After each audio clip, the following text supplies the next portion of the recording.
त्याला पण वाटत असेल अरे रोज रोज काय याची कटकट कटकट असंही होतच असेल.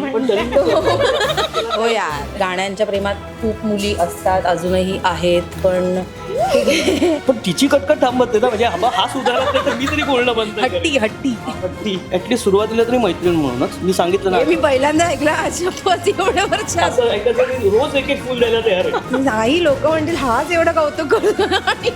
आता मी व्यवस्थित व्हायला लागलोय आणि मी काही गोष्टी आठवण करायला लागलोय, तर त्याचं पण तुम्ही पॉझिटिव्हली घेतलं पाहिजे. चांगली गोष्ट आहे, तुला पण कळलं की मेसेज करा, पण मी तो आधीच केला होता. साधारण भांडणाचे मुद्दे काय असू शकतात हे मला इथे हॅपी व्हॅलेंटाईन्स डे.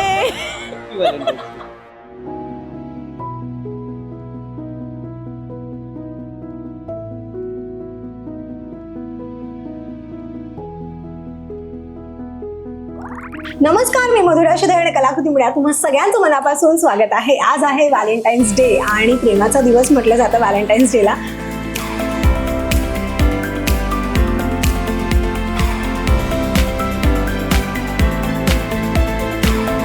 आज आपल्याबरोबर गप्पा मारण्यासाठी एक असं गोड कपल आलेलं आहे ज्यांच्या अभिनयातून, ज्यांच्या गाण्यांमधून तुम्हाला कायम ते प्रेम किंवा ती सुंदर एक गोष्ट जी असते जी एक्सप्रेस व्हायला पाहिजे ती आपल्याला कायम त्यांच्या कामामधून दिसते. आणि ती जोडी आहे तुमच्या सगळ्यांची लाडकी चेतना भट आणि मंदार चोळकर सर. नमस्कार. नमस्कार. Happy Valentine's day. कसे आहात? आणि पण आताच विश व्हॅलेंटाईन्स डे वगैरे तुम्ही किती साधारण सेलिब्रेट करता किंवा आधी केलाय? आज व्हॅलेंटाईन्स डे म्हणून सेवा. नाही असं काही नाही. आता हिचं पण काही प्रमाणात आणि माझं बऱ्याच प्रमाणात कामच असं आहे की प्रत्येक आपण जे काम करतो ते व्हॅलेंटाईन्सच्या साठीच असेल असंच काम असतं. काही लव्ह सॉंग्स असतील किंवा काही कविता असतील. पण म्हणजे एकदा एका व्हॅलेंटाईन्स डेला मी तुला एक हिंदी कविता करून दिली होती. मध्ये एकदा एक कविता केली होती, ती तिला वाढदिवसाला मी गिफ्ट दिली, म्हणजे गाणं केलं त्याचं बाकायदा. सो असं बाकी काय फुल बिल असं काही देत नाही विशेष. हा, जेव्हा वेळ मिळेल तेव्हा आमचं व्हॅलेंटाईन्स असं असतं. हे खूप भारी आहे. कारण त्या दिवशी सुट्टीच असेल असं काही नाही, काय जागतिक सुट्टीचा दिवस नाहीये, त्याच्यामुळे काय काम असेल तर तो दिवस पाळलाच पाहिजे असं काही नाही. जेव्हा वेळ असेल, दोघांनाही सुट्टी असेल, तो दिवस तुमचा. आणि बरेचदा असं होतं की तिला असा विचारला तो प्रश्न की तुला काय रोज कविता मिळत असतील तुझ्यावर किंवा असं. ते तसं नाही होत ना. पण म्हणजे नाहीच आता पण येताना मी त्याला म्हंटल, आज आता तू माझ्या कविता वगैरे करशील ना एवढा इंटरव्ह्यू तर, मला दिलं की गाणं बनवून एवढं, आता काय परत जुनं होत नाही तेच. पण आज असे छान किती दिवसांनी एकत्र आहात, म्हणजे असा वेळ साधारण किती मिळतो एकमेकांना द्यायला? वेळ असा छान वेळ आजच देतो एकमेकांना इथे. कारण की मागचा एक 4-5 दिवस होते, 3-4 दिवस होते हातात, पण ते आम्ही साफसफाईत घालवले. म्हणजे तिचं असं सांगणं असतं की मग आज तू आहेस घरी तर मग हे करशील का ते करशील. मी हो म्हणतो, पण ती घरी आल्यानंतर जैसे तेच असतं. त्यामुळे ती आहे घरात तर मग दुसरं काही नाही. इव्हन शॉपिंगला जायचं होतं, मग आज हा इंटरव्ह्यू झाला की आम्ही जाऊ कदाचित. पण आणि वेळ म्हणण्यापेक्षा ना बऱ्याच गोष्टी आम्ही बघत असतो. काही बिंच वॉच करतो किंवा काही नवीन आलं असेल तर, आणि मग त्यातनं तिला काय त्याच्यातनं शिकायला मिळतंय किंवा मला पण आपल्याला बघून मजा येते ना. की समजा आपण उद्या यू नेवर नो एखादी शॉर्ट फिल्म मला लिहायची झाली किंवा आपण समजा डिरेक्टर काय विचार करतोय, फ्रेम कसं लावतोय, बघायला मजा येते. म्हणजे नुसतं प्रेक्षक म्हणून बघण्यापेक्षा एक आपण कलाकार म्हणून बघत असू आणि त्यात जर एकत्र बघत असू तर मग आमचं गिव्ह अँड टेक पण होतं, वाद पण होतात. म्हणजे तो एक काय म्हणतात त्याला, चांगला आणि एक चांगला भाग पण म्हणू शकतो की दोघांनाही त्यातलं त्या दृष्टीने कळतं. अभ्यास म्हणून दोघंही बघतात तर ते डिस्कशन मधनं आपल्याला एक शिकायला मिळतं. आणि तेवढे विचार पण कळलं की ह्यावरती काय म्हणणं आहे किंवा या मागचा काय थॉट आहे. आणि काही बाबतीत आम्ही दोघं अपोजिट आहोत. म्हणजे मला खूप सस्पेन्स हे बघायला आवडतात सिरीज किंवा काय. तिला मोस्टली रोमॅन्टिक किंवा असं काही ह्युमर असेल तर तिला बघायला आवडतं. मग ती तिचं सेटवर रिकाम्या वेळात मोबाईलवर बघत असते आणि मी माझा घरी असेल तेव्हा माझं बघत असते. जे कॉमन बघू शकतो ते आम्ही एकत्र बघतो. कारण मग त्याच्यात पुन्हा अरे मग मला हे हवं तर तुला ते हवं तर मग ठीक आहे चल तुझ्यासाठी लावूया वगैरे असं. मग ते मन खट्टू करून बघण्यापेक्षा आपण आपलं बघू वेगळं. पण व्हॅलेंटाईन्स डे आहे, सो मला ऐकायचं, म्हणजे तुम्हाला पण कदाचित त्या गोष्टीचा अंदाज येईल की हा विषय असणारच आहे, कारण का दिवसच तो आहे. सो मला ऐकायचं आहे ही स्टोरी अशी शब्दबद्ध कोणी केली ही स्टोरी, आणि काय रिॲक्शन कशा होत्या, आणि काय सगळं कसं कुठून कधी सुरू झालं. जरा फ्लॅशबॅक मध्ये जाऊयात आपण. हा म्हणजे हे आता हा किस्सा मी बऱ्याच वेळा सांगितलाय, पण आज व्हॅलेंटाईन्स डे निमित्त मी परत एकदा त्याला काय मी पण स्वतः उजळणी करते त्याची, की मी याच्या कविता खूप ऐकल्या होत्या आधी, म्हणजे कॉमन फ्रेंड्स कडनं आपल्या एक मैफिलीमध्ये. तर एका फिल्मच्या म्युझिक रिलीजला मी भेटलो, मी पहिल्यांदा भेटले त्याला. तर मी त्याला सांगितलं जाऊन की मला तुमच्या कविता खूप आवडतात, आणि माझ्यासाठी विषय संपला होता तिकडे. मी माझ्या मित्रांकडनं ऐकलेल्या कविता ज्या मला खरंच खूप आवडल्या ते मी माझं मत व्यक्त केलं आणि माझ्यासाठी विषय संपला. पण त्याला असं झालं की कविता आवडणारी मुलगी म्हणजे काहीतरी स्पेशल आहे, कारण गाण्यांच्या प्रेमात खूप मुली असतात, अजूनही आहेत, पण बरेच जण गाणी आवडली म्हणून आपल्याला कौतुक करतात किंवा आपल्याला सांगतात. कविता आवड, कारण कविता हे मूळ आहे असं मला वाटतं. की इव्हन माझ्या गाण्यात सुद्धा मला नेहमी असं वाटत आलंय की काहीतरी एक युनिकनेस असावा. गाणं म्हणून त्याची कमर्शियल व्हॅल्यू ऑब्व्हियसली असणारच आहे, पण काव्य म्हणून त्याच्यात काहीतरी असलं पाहिजे. आणि त्यामुळे कविता आवडतात तुमच्या असं सांगणारी मुलगी भेटल्यानंतर मग मी शोधून काढली तिला. हो, मला त्यांनी फेसबुक इन्स्टावरनं शोधून काढलं. अजून तिथे आमचे त्या म्युझिक रिलीजला जे कॉमन फ्रेंड्स होते त्यांना विचारून की अरे हा ती कोण होती मुलगी, काय मला सांग. मग त्यांनी मला शोधून काढलं, मग मी गप्पा मारायला लागले आणि मग भेटलोच. असं काय प्रपोज असं कोणाला केलं नाही, पण मग ठरवलंच आम्ही, आमचंच ठरवलं. आणि घरी सांगायच्या आधी ह्याच्या आईने मला विचारलं की तुमचं काही आहे का. तर म्हटलं थांबा काकू, अजून आमचं काय ठरलेलं नाही, ठरलं की तुम्हाला सांगतो. आणि मग घरी सांगितलं की मग माझ्या घरी सांगितलं, मी आईला म्हटलं आणि मनमंदिरात लिहिलंय कट्यारचं गाणं. तर माझ्या आईचा रिप्लाय म्हणजे आहा, माझी आई मला म्हणाली तो तुला फसवतोय. म्हटलं का, म्हणजे म्हणे हो कट्यारची सगळी गाणी जुनी आहेत नाटकातली, तो तुला फसवतोय, खोटं सांगतोय तुला.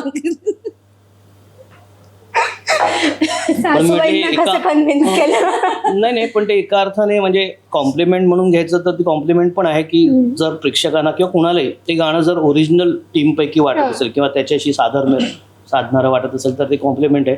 पण म्हटलं अरे यार सुरुवातीलाच फसवतोय वगैरे आहे, ठीक आहे. पण म्हणजे आता सुदैवाने आता गीतकारांची नावं सगळीकडे द्यायला लागलेले असल्यामुळे पोस्टर पासून, आणि त्या बाबतीत सुबोध स्ट्रॉंगच आहे, म्हणजे तो कधीच काही कोणाचं हे करत नाही. सो त्यांना दाखवता पण आलं की आहे बा, सीडीवर पण बघा, प्रूफ आहे. आणि आता काय एकदम तर म्हणजे लाडकाच जावई. पण एकमेकांना छान ओळखत होतात त्यावेळेस, एकमेकांचा स्वभाव किंवा विचार, फील्ड मधल्या सगळ्या गोष्टी ह्याच्यावरती पण डिस्कशन होत असेल. अशा काय एकमेकांमधल्या त्या गोष्टी तुम्हाला तेव्हा क्लिक झाल्या, जे म्हणतो ना की ओके हाच आहे तो, काय he is the one, she is the one, ते असे क्लिक होणं असतं ना, त्या खूप मुमेंट्स बनून एक येतं. खरं तर स्पेसिफिक एक मुमेंट नसते. असं तुमच्यासाठी काय होतं? नाही, माझ्यासाठी तेच माझं पहिलं मतच अजून पण कायम आहे. मी त्याच्या कामाच्या प्रेमात जास्त आहे, आणि नंतर आता एकत्र राहून कळलं की त्याचं डेडिकेशन पण तेवढंच आहे. सो मी आता त्याच्या डेडिकेशनच्या प्रेमात पडले, कारण की त्याला लिहायचंय तर त्याला लिहायचं ते, मग दुसरं काहीच नाही. मग त्याला खायचं प्यायचं मी कधी विचारायला गेलं की काय करू आता, दुपारी आहेस का जाणार आहेस बाहेर जेवायला, काय करू, तर अत्यंत तुसड्याचं उदाहरण नाही. तर म्हणजे त्याला त्याच्या कामात म्हणजे काय, आणि माझ्यावरचं प्रेम कमी होत नाही ना. आपण आपल्या आवडत्या माणसावर पण आपण ओरडतो जोरात, तर हे त्याच्या कामावरचं प्रेम आहे. मस्त शुगर कोट केलंय. शुगर कोट म्हणण्यापेक्षा मला खरंच एक गोष्ट अगदी प्रामाणिकपणे अशी वाटते ना, की तुमचं जे काम आहे, यांचं जे काम आहे ते शूटचं आहे. तुम्ही एकदा टेक म्हटलं की त्यांचं सुरू झालं, कट म्हटलं की संपतं. माझं तसं नाही. माझ्या डोक्यात जे विचार चालू आहेत ते होऊ शकतं की मी नुसताच बसलोय पण काहीतरी चालू आहे, किंवा मी काहीतरी बघतोय पण बरेचदा मी त्याच्यात नसे नाही, कदाचित त्याच्यातनं काहीतरी मिळत असेल आणि मग मी माझ्या याच्यात जात असेल. अनेक वेळा मी टीव्ही पॉज करून वगैरे, किंवा आई बघत असेल तर मग आईला कशाला त्रास, मग आईला पुन्हा सिरियल लावून पुन्हा आज जाऊन लिहायला लागले चालू सिरीजमध्ये किंवा चालू फिल्ममध्ये. पण ते मी तिला सांगितलं होतं की तुझं काम हे असं नाही आहे की तुला बाबा मध्ये ब्रेकला तुम्हाला एक असतो ऑफिशियल ब्रेक आहे, की तुम्ही काही करू शकता ना तेव्हा, आणि सगळेच तेव्हा रिकामे असतात स्वतःचे.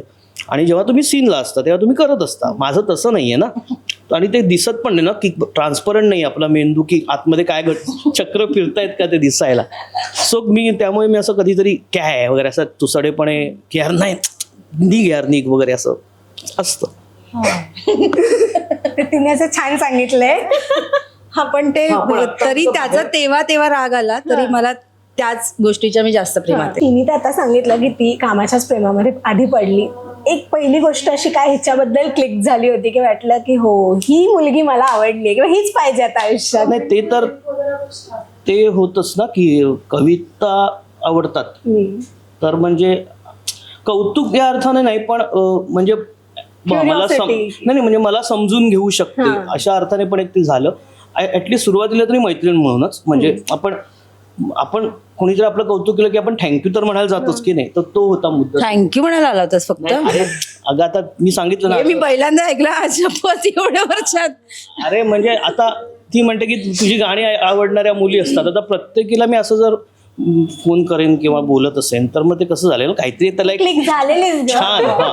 आणि त्याहून सगळ्यात महत्वाची गोष्ट म्हणजे ना ती खूप प्रामाणिक आहे. म्हणजे ती नाही सहसा पण खोटं बोलत नाही, सहसा म्हणजे मुद्दामून तर नाहीच, पण कधी कधी अनावधानाने म्हण किंवा आपल्याला एखादी गोष्ट आपल्या साईडने फिरवून घ्यायची असेल तर काही काही खोटी चांगली पण असतात की त्या वेळेला मारून नेणारी, पण ती तसंही बोलत नाही खोटं. त्यामुळे मग त्याचे काही त्रास मला पण होतात की मग तिचा स्वभाव तसा असल्यामुळे मी पण तसाच असायला पाहिजे वगैरे, जे की नाही, तो विरोधाभास असल्यामुळे मला जास्त क्लिक झाली ती, की आपल्यात जे नसतं ते आपल्याला आवडत असतं ना, तसं आहे. म्हणजे मी अत्यंत खोटाड्या वगैरे ह्याच्यातला भाग नाहीये, पण ती खरी आहे, हा मुद्दा आहे.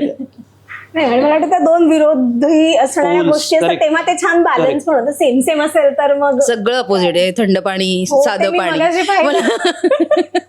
मला तेच विचारायचं, जेव्हा दोन जण डेट करत असतात किंवा ओळखत असतात तर तेव्हा गोष्टी खूप वेगळ्या असतात, पण जेव्हा असे कपल किंवा नवरा बायको म्हणून एकत्र राहायला लागतात तेव्हा खूप गोष्टी बदलतात, नवीन कळतात. सो तुमचं लग्न झाल्यानंतर अशा काय वेगवेगळ्या एकमेकांबद्दलच्या गोष्टी किंवा सवयी तुम्हाला कळल्या?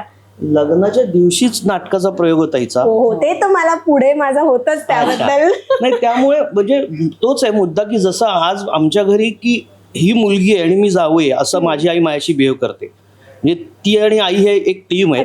म्हणजे हे इमिजिएट झालं की जशी, कारण आधी पण आता बंडी म्हणू की चेतना म्हणू, कारण तिचं पेटनेम बंडी आहे. सो जसं बंडी आधी 2-4 वेळा 5-6 वेळा घरी येऊन गेली, आईला पण भेटली आहे ना, पण तेव्हा ती बंडी प्रॉपर. आणि लग्न झाल्यानंतर मला अचानक असं कळलं की अरे ह्या दोघी एक आहेत आणि मी वेगळा आहे. सो हा एक मोठा बदल झाला की आपण जेव्हा ॲज यू सेड डेट करत असतो किंवा आपण अजून आता ठरवूया काय करायचं, त्याच्यात एक वेगळं गोडगोड असतं, नंतरही गोडगोड असतंच, पण ते सगळं आपल्याला गोड मानून घ्यावं लागतं, असं पण काही काही गोड झालेले आहेत. नाही मग ह्याचं कारण सांगायचं झालं तर घरातल्या काही सवयी असतात ना, की सकाळी उठल्यावर एक काहीतरी स्तोत्र म्हणणं, एक काहीतरी एक चॅनल लागणं सकाळी उठल्यावर, तर ते खूप माझं सेम होतं.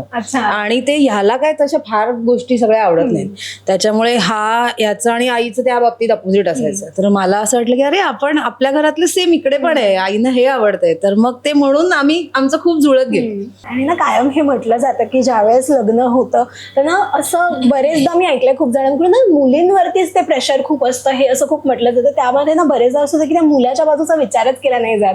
हेही असतं की त्या मुलालाही तितकंच प्रेशर असतं, कारण का ती मुलगी घरी येणार असते, सगळ्या गोष्टी मॅनेज करायच्या असतात. पण ही किती छान गोष्ट आहे की तिचं आणि तुमच्या आईचं आधीपासूनच खूप छान जुळल्यामुळे तुम्हालाही ते टेन्शन नाहीये दोघांना आणि त्यांनाही ते खूप छान वाटतं. सो काकूंबरोबरची पहिली भेट कशी होती तुझी? अशी एकदम फॉर्मल होती का, एक अंदाज होता साधारण? आईंचा हात फ्रॅक्चर झाला, त्या पडल्या होत्या तर, आणि त्याचा मामा तेव्हा हा दादरला राहायचा आणि मामा वगैरे गोरेगावला होते सगळे, गोरेगाव बोरिवली. तर ते येण्यापेक्षा मी तिथे जवळ कुठेतरी होते. त्यांनी मला सांगितलं की मी पण बाहेर आहे, तर आई पडली आहे काहीतरी, तर तू जाशील का तिकडे? तर मी गेले आणि मग ते सगळं 2 दिवस मी तिकडेच होते. मग त्यांना काय म्हणजे सगळंच करायला लागत होतं. तर तेव्हा त्यांना मे बी अंदाज आला असेल, माहिती नाही, आधी 1-2 वेळा असं भेटले असेल मे बी 1-2 वेळा, पण ती अशी अगदीच फॉर्मल भेट होती. पण तेव्हा ॲज सच असं त्यांना वाटलं की अरे तू, तेव्हाच त्यांनी मला विचारलं होतं की एवढं तू मायेने करतीयेस म्हणून विचारते की असं काही आहे का. सो आम्ही दोघी पत्ते बित्ते पण खेळतो, नाही तेव्हाही खेळलेलो. कधी मला उशीर झाला तर मग मी याच्याकडे जायचं राहायला तिकडेच दादरमध्ये. मग तेव्हा मी कल्याणला राहायचं, एवढ्या लांब कुठे जायचं कल्याणला परत. आणि हे दोघं जण कामाला घेऊन इतके डेडिकेटिव्ह आहेत की लग्नाच्या दिवशी नाटकाच्या प्रयोगाला गेलेली आहे ते, म्हणजे काय बोलावं. म्हणजे घरी आलात आणि ते दोघं जण नाटकाच्या प्रयोगाला गेले, बरोबर? हो ते आपण काय हळकुंड बांधतो ते तसंच. हो, ते सगळं तसंच होतं. तसाच प्रयोग केला. मंगळसूत्राचं सुडा सगळं होतं, तसाच प्रयोग केला मी. म्हणजे किती छान फिलिंग असेल ना त्यावेळेस. म्हणजे ऑफकोर्स ती धावपळ आणि ते डोक्यामध्ये असणं की आत्ताच लग्न झालं, पण किती मज्जा आली असेल तुला पण त्या दिवशी. मला मज्जा आली. मला काम करायला मलाही खूप आवडतं. म्हणजे असं खूप जण म्हणतात की बर्थडे माझा तर आज काही नाही, पण मला काम करायला आवडतं त्या दिवशी. सो मला लग्नाच्या दिवशी आणि काम म्हणजे मला अजूनच असं झालं. पण आधी टेन्शन होतं की करू शकते का प्रयोग, कारण घरी विचारणं मस्ट होतं त्या दिवशी तरी. तर मी माझ्या घरी विचारलं, माझ्या घरच्यांनी हा तर केले, तू तिकडे विचार, तू तिकडे जाणार आहेस आता. मग मी आईना विचारलं, आई म्हणाले चालेल. आणि मामीला विचारलं, वसईला गोरेगावला. आणि आपण कल्याणवरनं आलो. कल्याणला लग्न झालं, 4ला निघालो कल्याणहून, 6ला गोरेगावला पोचलो. ते महापोलांड वगैरे सगळं झालं, गृहप्रवेश, फक्त मंदिरात जाऊन आलो खाली आणि निघालो प्रयोगाला. कितीचा होता प्रयोग? प्रयोग 10चा होता. सगळेजण सगळे घरी आणि आम्ही दोघं, आणि माझ्यावर माझी वहिनी आणि एक दोघं भाचा भाची आले होते माझे पाठराखीण म्हणून. ते पण तिघं आमच्या बरोबर तिकडे. आम्ही पहाटे 5ला घरी आलो, जेव्हा की लांब जाणाऱ्या पाहुण्यांची निघायची वेळ झाली होती. पण मजा आली. म्हणजे ओव्हरऑल तो पूर्ण दिवस हा सत्कारणी लागला, आपण असं म्हणतो. कायम लक्षात राहणारा राहिला. आणि त्याच्यामुळे किती कमाल गोष्ट ही. मला वाटतं ना ते प्रत्येकाचं नाही एक असतं की सपोर्ट असेल जर का प्रत्येक गोष्टी. म्हणजे आमचं बाकी सगळ्या गोष्टीत हे अपोजिट असेल सगळं, तरी कामाच्या बाबतीत ते डेडिकेशन, त्याच्यामुळे आम्ही मे बी एकत्र असतो. तुमचं दोघांचंही फील्ड एकच आहे, म्हणजे तुमचं काम भले वेगवेगळं असेल तरी ते एक क्षेत्र एकच आहे. आणि सगळ्यांनाच माहिती आहे की हे क्षेत्र किती वेगळं आहे आणि किती तिकडे चढ उतार किती असतात. सो ह्या सगळ्या गोष्टी कशा तुम्ही मॅनेज करता, किंवा एखादा असा पॉईंट असतो की ज्यावेळेस आपण खूप स्ट्रगल करत असतो, किंवा आता नाही पण आधीच्या वेळेस तुम्हाला कधी ना कधी असं वाटलं असेल की खचायला होतं, त्यावेळेस एकमेकांना तो जो एक मेंटल सपोर्ट असतो तो तुम्ही कशा पद्धतीने दिलाय, किंवा ते सगळं कसं मॅनेज केलंय? आपण स्वतः त्या फेजमधनं जात असतोच ना, त्यामुळे आपल्याला समोरच्याची मनस्थिती समजून घेणं जास्त सोपं असतं असं मला वाटतं. आणि हिचा एक प्लस असा आहे, प्लस पॉईंट, की मी फार चिडचिड करणार आहे. ही त्या मानाने शांत आहे, म्हणजे समजूतदारपणे त्या सिच्युएशनला हँडल करेल अशी आहे. पण हिच्या स्वतःच्या बाबतीत जेव्हा होतं ना, तेव्हा मात्र ती कधी कधी खचते. आणि त्यावेळेला मला जे करता येत नाही, की जनरली मी असं साधं काहीतरी खोटं बोलेन किंवा काहीतरी उगाच वेळ मारून देईन, पण जिथे मला तुला खरा सपोर्ट द्यायचा आहे, जिथे माझा स्वभाव तो नाहीये, की म्हणजे मी एकतर चिडचिडच करेन किंवा मी सोडून देईन, चल ना जान दे ना, सोड दे. ते पण मी तिला सांगतो ना, तेव्हा तिचं असतं की ती धरून ठेवते की अरे हे का नाही होते माझ्याकडनं, किंवा हे मला, किंवा फॉर एक्झाम्पल एखादी गोष्ट जर तिला अचीव करायची असेल आणि जर ती होत नाहीये साध्य, तर त्यावेळेला माझं कितपत तिला माझ्या मताचा उपयोग होतो हे मला माहित नाही, पण आधार मिळत असावा एवढं तर मला वाटतं. नाही, आधार मला नक्कीच मिळतो आणि उपयोग पण होतो मताचा. कारण ना, मी एका ह्यानी विचार करणारी असल्यामुळे मी कदाचित एकच मार्ग देईन, पण तो सगळे मार्ग मला देतो ओपन करून. मग त्यातला मला एक निवडता येतो, त्याच्यामुळे मला ते जास्त सोपं होतं. अशा एकमेकांच्या सवयी काय काय आहेत की असं तुम्हाला वाटतं ही सवय जर का हा माझा नवरा नसता किंवा माझी बायको नसती तर मी टॉलरेट केली नसती, मला अजिबात आवडत नाही गोष्ट, असं एक काय आहे? अरे बापरे, तो टॉवेलच सारखा येतो, मी काय करू? मी कदाचित ना आधी एवढी नव्हते, तर मला आता ह्याच्यामुळे मला ओसीडी झाला असं मला वाटतं की प्रत्येक गोष्टीत मला काहीतरी दिसतं. ओसीडी असणं ही एक प्रकारची विकृती आहे. हो, म्हणूनच मी म्हणते की आधी मला नव्हतं, एवढं नव्हतं. इतकं टापटी प्रश्न म्हणजे नाही, तुम्ही 5 स्टार हॉटेलमध्ये नाही आहात, घर आहे, घर अव्यवस्थित असणार. पण जर पाण्याचा ग्लास रात्री आल्यावर तिथे माझ्या इथे बेडच्या इथे जर असा ठेवला असेल तर मी माझं सामान कुठे ठेवायचं? आधी हा ग्लास उचलू का मी? अरे पण जर जगाच्या बाबतीत जगाने असा जर कोणी ठेवला असेल तर त्या माणसाला न बोलता तो उचलून ठेवला जातो आणि मग स्वतःचं सामान ठेवलं जातं ना. मग मी आहे, पण हे जग आहे का इथे? तूच जग आहेस ना माझं इथे. म्हणजे पाण्याचा जग आणून ठेवू. नाही, पण मला खरंच असं वाटतं ना की खूपच नीटनेटकेपणा असणं ही विकृती आहे. तुम्ही इतकं पण नीटनेटके नाही असू शकत. पण हे हा, जर बरोबर आहे, तुम्ही यांना पण पण पटलं. कोणाला तुम्हाला पटलंय? नवीन लग्न आहे ना म्हणून पटलंय त्याला. माझं पटलंय मग माझं पटलंय है ना, फॅन इधर भी नवीन आहे. असून पण जुनं आल्यावर ठीक आहे.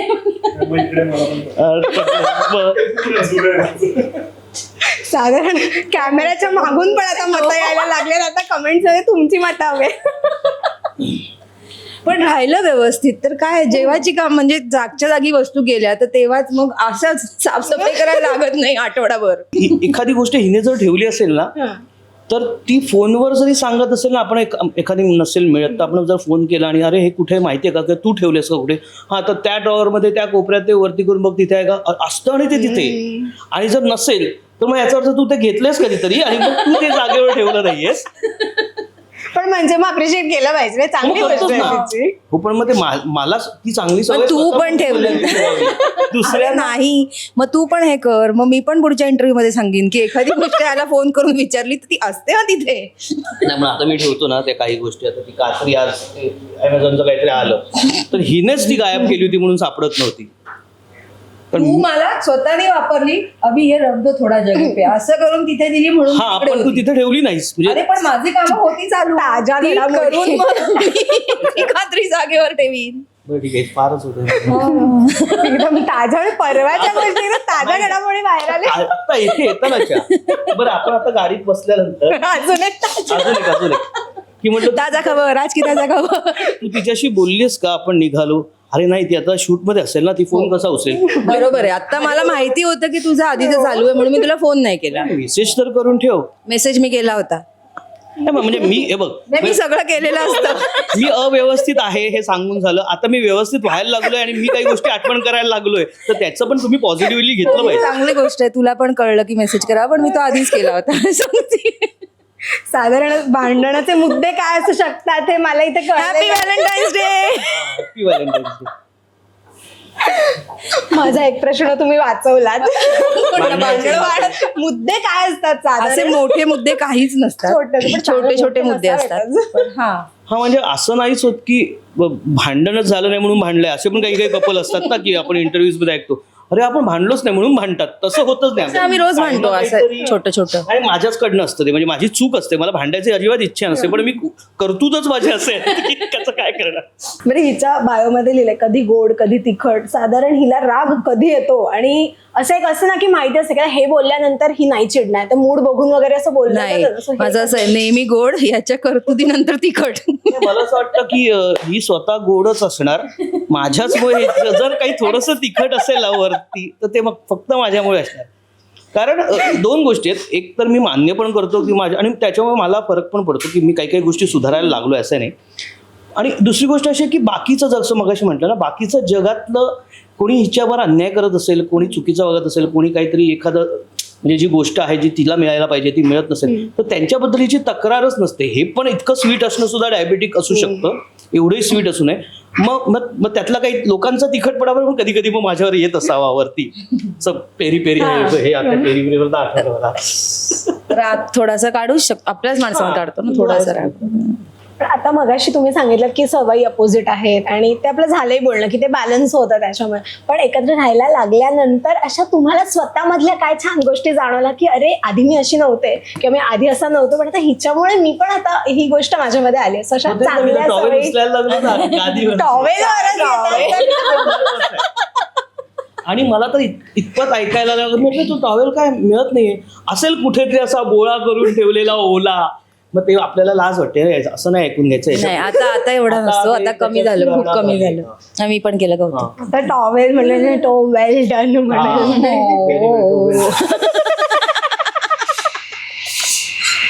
माझ्यामुळे दिवस काय चांगल्या सवयी झाल्यात का, शक्यता थोडं कमी आहेत पण असतील काहीतरी. होप्सच झालेले आहेत. नाही नाही नाही मला एक कामाचं महत्व मला खूप जास्त कळलं ह्याच्यामुळे असं मला म्हणता येईल. आधी मी कदाचित एवढं डेडिकेशन नसेल माझं, ते ह्याच्याकडे बघून मी मिळवणं असं म्हण, काम करताना त्याच्यात काम करताना असतंच. हा, नवीन कामं मिळवण्यासाठी जे प्रयत्न करतो ना ते माझे अजूनही कमी पडत असतील असं मला वाटतं.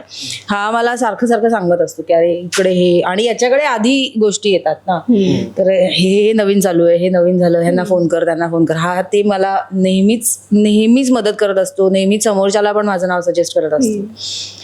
सो ती तो एक मला खूप म्हणजे चांगली गोष्ट घडते माझ्या आयुष्यात ती. माझ्याकडे छान फ्लावर्स आहेत आणि छान, आता ते तुम्ही ठरवा की कोण कोणाला प्रपोज करणार आहे. मला प्रपोज, माझ्या कविता आवडल्या.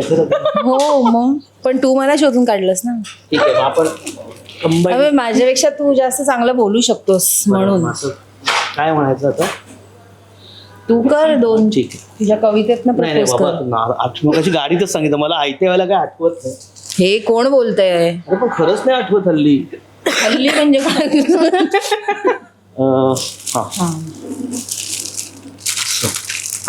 हा. हे तुला माझ्याकडनं आजच्या प्रेमाच्या दिवसासाठी घे, आणि मी जसं आहे तसं ॲक्सेप्ट केल्याबद्दल, आणि तू जशी आहेस आणि त्याचं तुझ्यातलं बेटरमेंट माझ्यात घ्यायला मला संधी दिल्याबद्दल थँक्यू. आणि मी एवढी कटकट करून पण तू मला ऍक्सेप्ट केल्याबद्दल थँक्यू. बस एवढंच ऐकण्याकरता हे याच्यासाठी केला होता. असं ऐकायचं की रोज एक एक फुल द्यायला तयार आहे. नाही, लोक म्हणतील हाच एवढं कौतुक करतो. नाही पण ठीक आहे, तू खरी आहेस ना. हो पण खरं ठीक तेच बोलायला आहे. हो, खरं नाही पण कधी कधी म्हणजे आता एक गोष्ट सारखीच घडते, तर आपल्याला पण कधीतरी त्याला पण वाटत असेल, अरे रोज रोज काय याची कटकट असंही होतच असेल. पण तरी हो यार, पण तिची कटकट थांबत नाही ना, म्हणजे हा सुधारत नाही तर मी तरी बोलणं बंद करेन. हट्टी हा, हट्टी. घरी साधारण स्किट्स किती घडतात सतत. हा म्हणजे तेच मगाशी म्हटलं तसं काहीतरी आरडाओरडा किंवा काही कधी कधी म्हणजे पॉझिटिव्ह पण, म्हणजे काहीतरी विषय सुचलेलं हिला सांगणं, मग ते तिथपर्यंत पोहोचवणं हिने किंवा काय. खूप आवडलेलं कॅरेक्टर असेल कोणाचंही, माझंच असं नाही, त्या कॅरेक्टर मध्ये जाऊन त्या कॅरेक्टरच्या आवाजात बोलतो आम्ही एकमेकांची. वगैरे सावत्याचं आम्ही किंवा एकमेकांना ते मृणालताईंच्या मुली आहेत, ते आम्हाला दोघांनाही प्रचंड आवडतं. नाही असं पण बोलतो आम्ही एकमेकांची. मला ऐकायचं नाही ते तेव्हा माहित समीरचं बरेच म्हणजे लोचन मजनू तर एकदा काहीतरी हिने व्हिडिओ काढून समीर दादाला दाखवला होता, तर त्याने मला फोन करून सांगितलं होतं, अरे माझ्यापेक्षा ओरिजिनल तू करतोस. हो, समीर दादा प्रत्येक ते लोचन मजनूचं स्किट जेव्हा येतं आम्ही जे करतो, तो म्हणतो की ओरिजिनल तिकडे घरी बसलाय ना, त्याला एकदा विचारतो आता काय करू. हा म्हणजे ते काय कसं काय असं कोणतं बोलतो एकमेकांची गमती चालू असतं. पण बरेच असे मुवमेंट्स आहेत ना हास्यचित्रामुळे, जसं लोकही म्हणतात की आमच्या आयुष्यात जसं कोविडच्या काळात झालं तसं आपल्या आपल्या घरात सुद्धा ना, की आता ही मध्ये हत्ती कदाचित प्राणी करायच्या आधी एकदा असं काहीतरी किचन मधनं बाहेर आली, आणि हिला पण ना खूप असं ते हाऊस हा शब्द योग्य आहे इथे असं बोलायला, की आई बसते असं ना मुद्दाम आईच्या बाजूने जाताना काहीतरी असं किडेकांडी करणं की जेणेकरून आईला हसू येईल, किंवा ते हत्तीच करत होती एकदा कसा करून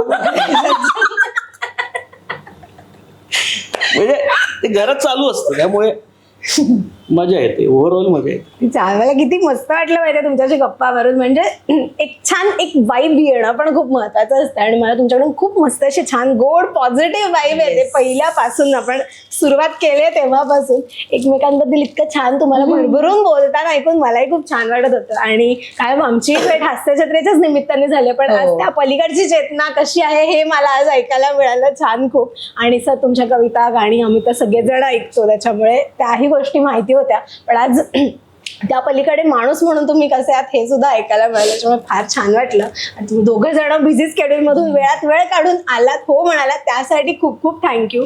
आणि कलाकृती मीडियाच्या सगळ्या प्रेक्षकांकडून तुम्हाला खूप खूप शुभेच्छा आणि happy Valentine's day. Happy Valentine's day.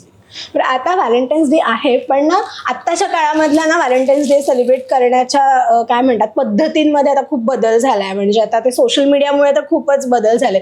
ज्यावेळेस तुम्ही एकमेकांना ओळखायला लागला होता त्यावेळेस सोशल मीडियाचं इतकं काही नव्हतं. एक आत्ताची गोष्ट जी त्यावेळेस तुम्हाला करायला मिळाली असती तर तुम्हाला खूप आवडलं असतं, अशी कोणती? आत्ताच्या ट्रेंड प्रमाणे का? हा, आत्ताच्या ट्रेंड वाईज. म्हणजे अजूनही मी तसं इन्स्टा कमी मला येतं वापरता, मी थोडा फेसबुकवाला मॅन आहे, पण मला जर ते येत असतं तेव्हा असणार स्टोरी वगैरे, पण पण मला ना प्रत्येक आता ते काय चॉकलेट डे असतो, अमुक डे असतो, प्रत्येक तमुक day असतं ना, celebrate करतात. तर ते प्रत्येकाला मला ते एक एक काहीतरी स्टोरी करून असं टाकायला त्या दिवसाचं असं आवडलं असतं. जर तेव्हा असतं तर म्हणजे असेलच, मला येत नव्हतं. आणि अजून एक मला असं महत्त्वाचं वाटतं की माझा एक ट्रेंड, आता ट्रेंडिंग आहे की नाही माहित नाही, मी आता प्रवास करत असताना आधी मी ऑटोने जायचो, आधी कॅब, तर काय गाणी माझ्या आवडीची असं मी एक टॅग टाकतो आणि उगाच इकडे तिकडे बघत असतो बाहेर काय चाललंय, ट्रॅफिक किती जाम आहे वगैरे, आणि पण गाणं एकदम प्रेझेंट असतं. सो बरेच जण म्हणजे आजही मला कोणतरी विचारलं, दररोज कोण ना कोणतरी विचारतं, आज काय रिक्षातलं गाणं नाही आलं, आज कॅब मधलं गाणं नाही आलं. सो ह्या ज्या गोष्टी आहेत ना, ज्या तेव्हा असत्या ना, तर अजून मजा यायची. जे आता पॉझिटिव्ह म्हणण्यापेक्षा जे आता पॉप्युलर झालंय AI वगैरे, ज्याने तुम्ही आळशी होताय, ते न करता असं काहीतरी इनोव्हेटिव्ह जर रॉ गोष्टी आहेत त्या, की ज्याच्यामुळे जसं आपल्याला फार पूर्वी वाटायचं, जसं तो फुलं देणं किंवा नवीन पुस्तकांचा वास किंवा आपण कव्हर घालणं, या गोष्टी आता मिसिंग आहेत असं मला वाटतं. की माहित नाही लोकांना, म्हणजे मुलांना, आजकालच्या लहान मुलांना काय त्यातला आनंद, किंवा आपल्याला आता हे जर चित्रपट जर मी आता नाही बघितला टीव्हीवर, तर मग तो बघता येणार नाही मला. किंवा एखादी सिरियल समजा काही असेल, मग ते जंगल बुक असेल, ते मला मिळणार नाही पुन्हा. आता जर मी नाही लावला टीव्ही 9 वाजता तर सकाळी, आता काय सगळं युट्यूबला आलंय, सगळं ऑनलाईन आलंय. त्यामुळे ती मजा मला असं वाटतं की त्या काळात आता सारखं जर काहीतरी असतं ना, की ते आपण साठवून ठेवणार, तर मला अजून मजा आली असती. किती छान. तुला काय वाटतं? मला आता जो ट्रेंड आलाय कपल गोल्स वेगवेगळे, ते तेव्हा जर जास्त असतं तर तेव्हा मी केलं असतं. आता असं फार काय म्हणतात त्याला, फार असं इंटरेस्ट राहिला नाही की असं आपण काहीतरी करून सोशल मीडियावर टाकू. स्वतःचं एक चालूच असतं काहीतरी, किंवा लोक काही स्टोरीज टाकतच असतात. पण आता आम्ही दोघं फार असं कमी करतो, जे तेव्हा असतं आणि त्या वयात नवीन असताना आम्ही केलं असतं तर मे बी मी खूप केलं असतं. असं केलं कपल गोल्स काहीतरी. आता जे आठवडाभर साफसफाई केली मी, ती पण टाकली असती. म्हणजे मगाशी आता आपण ते कॉफी आणि माझा आईस की आला ना, तर फोटो मी ठेवला, बाबा फोटो काढते, तर मी असं घ्यायला गेलो, एक मिनिट, असं मग ती पुदिना होता तो काय तुळस असं करतो, परत एक, अरे म्हटलं पिऊ दे. म्हणजे हे जे आहे ना, हे तेच आमचं बोलणं झालं की हे कुठेतरी तेव्हा शूट व्हायला पाहिजे होतं. त्या गोष्टी ज्या आहेत ना, ज्या तुम्हाला BTS म्हणून पण टाकता आल्या असत्या रंजक करण्याकरता एपिसोड.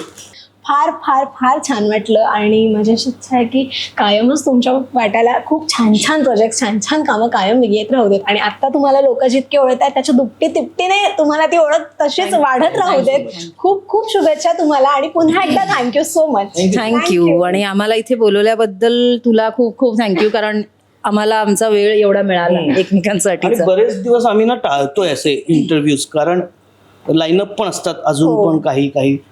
तर एक या निमित्ताने ती हो म्हणाली, तिने पटकन विचारलं, तिच्याकडे पण वेळ होता, माझ्याकडे वेळ होता, आणि तुला ते सगळं सांगड घालता आली आज इथे. त्यामुळे थँक्यू, खरंच थँक्यू. Most welcome. आणि मला खूप छान वाटलं की तुम्ही आलात, इतकं छान तुम्ही स्वतः एन्जॉय केलं, हे ऐकून मला खूप छान वाटलं. Thank you so much. Thank you. Rasika हो, कलाकृती मीडिया म्हणजे मनोरंजनाची लयलूट. मनोरंजन क्षेत्रातील किस्से व घडामोडींचा आस्वाद घेण्यासाठी कलाकृती मीडिया या यूट्यूब चॅनलला सबस्क्राईब करा आणि व्हिडिओ लाईक करा.